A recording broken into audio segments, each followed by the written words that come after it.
And in 1978, Bill ran yet another campaign. We have another projection to make at this point. In the race for governor in the state of Arkansas, the Democratic candidate who is presently the Attorney General, Bill Clinton, who, by the way, is 32 years old, according to ABC News Key Precincts, will be the next governor of the great state of Arkansas. He will be the youngest governor in 40 years. This is a victory for the future of Arkansas.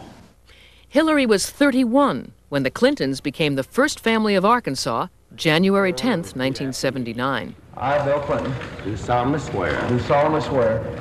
In the next year, she made partner at Rose Law Firm and gave birth to their daughter. Chelsea was breech, and then she ended up being a C-section. It was kind of a surprise. She was working, you know, through all of this. But delivery was fine, and then she was okay. She was, and they just, you know, Bill couldn't get enough of this little face. Some say the Clintons were distracted by the birth of their baby. Some say Bill had just gotten too big for his britches. But after his first term as governor, Bill lost his re-election bid in November 1980. We are still awaiting a spokesman for the White campaign. Mary Steenburgen, a friend of the Clintons, grew up in Arkansas. I think that most people that voted against him said that here's a little sort of slap on the wrist, you young guy. You better run a traditional campaign next time and get out there and, you know, press the flesh. Some blamed Bill's loss on Hillary. She was certainly unconventional by Arkansas standards. John Brummett covered the Clintons for the Arkansas Democrat Gazette. She used her maiden name. She did not devote a great deal of attention to her appearance. She wore thick glasses. She was not dressed in a particularly stylish way and didn't seem to care about it. The big event in Arkansas was a Razorback football game. Clinton would go and sit in a very public place on the 50-yard line, front row box seat. Hillary would sit there by him. Clinton standing up cheering every play. She's reading a book at a Razorback football game. Then he got beat, and then she comes back and somebody's given her a lot of advice about her makeup. Her hair's different. I made what some thought was a sexist observation in a column. I said, it looks like she's been away at cheerleader camp for a couple of years. When Bill announced his candidacy for the 1982 governor's race, Hillary was not only sporting a new look, but a new last name, Clinton. Bill crisscrossed the state campaigning after his 1980 loss, and Hillary's new last name, Clinton, and her more conventional appearance seemed to have pleased Arkansas voters. Bill Clinton won the '82 election handily. While I cannot, with complete confidence, claim victory tonight, it appears that we have won. And they would continue winning for the next 10 years. Bill would make Hillary the most powerful First Lady Arkansas ever had, appointing her as the head of the Education Reform Commission. And I have decided to name my wife, Hillary, as chairman of that commission because I think she'll have more time to consistently exercise the sort of leadership and direction the commission needs. Her skills were quickly apparent. The road to being somebody in this society starts with education. And we intend to be sure that everybody in this room and every child in this state is somebody, because we're going to give them every chance we can to develop their minds so that they can play a role in this state and this country to make it the kind of place it needs to be. It was an exciting period for Hillary, a fine moment for the Clintons, but it didn't last long. In August 1984, Roger Clinton, the governor's younger half-brother, was arrested and convicted for selling cocaine. I love my brother very much, and I will try to be of comfort to him.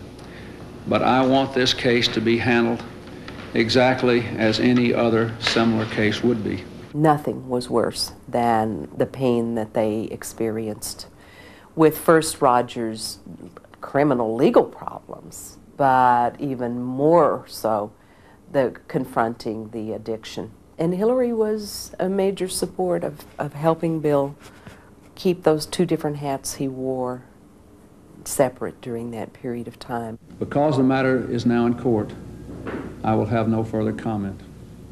Thank you very much.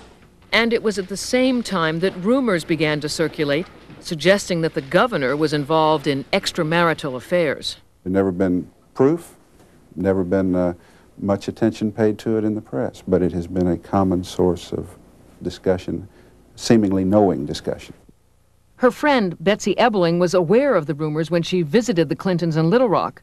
It was not an easy time. She has a great deal of inner strength, and I think she turns to that. I don't know, each of us has to answer our own questions. And some she lives with better than others. The couple had also thought of having another child, but it became clear that was not to be. It doesn't always work out that way. So I think she would have if it had happened, but it just didn't happen.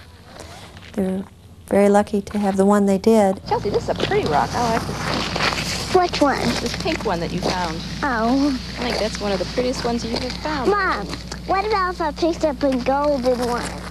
The Clintons seemed to have resolved their family and marital problems by the time Hillary's minister from Park Ridge visited them that year. They have admitted having some troubles in their marriage. Actually, I would also like to say that when I observed that marriage in 1984, on 2 long weekends in Little Rock, that was one of the most solid, loving marriages and families that I've seen in a long time. The personal and political problems did seem to help strengthen their relationship and train them to achieve under fire. In 1984, both Bill and Hillary were named the best of the new generation by Esquire magazine. Hillary was twice listed as one of the 100 most powerful lawyers by the National Law Journal. She was appointed to the boards of Walmart and TCBY Yogurt, and Bill was reelected again and again. By 1991, it was clear they were on the road to even greater successes. Today, I proudly announce my candidacy for President of the United States of America. It was October 3rd. On the steps of the old State House in Little Rock, Bill Clinton entered a crowded field of Democratic candidates. One clear difference between him and his fellow presidential hopefuls would be his prominent campaign associate, Hillary. I'm also the only person running for president who can have my real campaign slogan. When you think of Hillary, think of our real slogan: buy one, get one free. New Hampshire was the first primary, and every candidate worked the state zealously.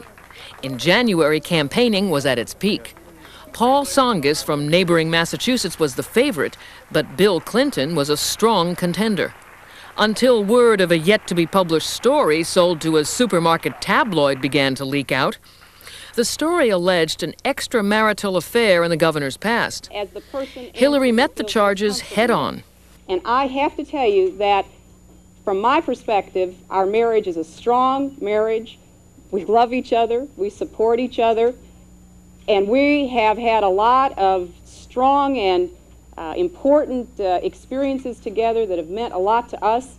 And in any marriage, there are issues that come up between two people who are married that I think are their business. It didn't work. When the story came out in print, this other woman from Arkansas stole the spotlight. Her name is Jennifer Flowers, and this is a picture of her taken a few years ago. Flowers says in the article that she was involved with the governor for 12 years, from 1977 to 1989. Bill's shot at the presidency was riding on whether the Clintons could defuse this now nationally broadcast allegation. At the end of January 1992, the Clintons' presidential campaign was foundering. Hillary and Bill decided to take an enormous risk and respond to Jennifer Flowers' allegations of an extramarital affair with the governor on national television. On Super Bowl Sunday, with the game's enormous audience still tuned in, this relatively unknown couple defended their marriage on CBS's 60 Minutes. I'm not sitting here as some little woman standing by my man like Tammy Wynette. Because of her candor and spirited defense of Bill, Hillary was credited with rescuing him.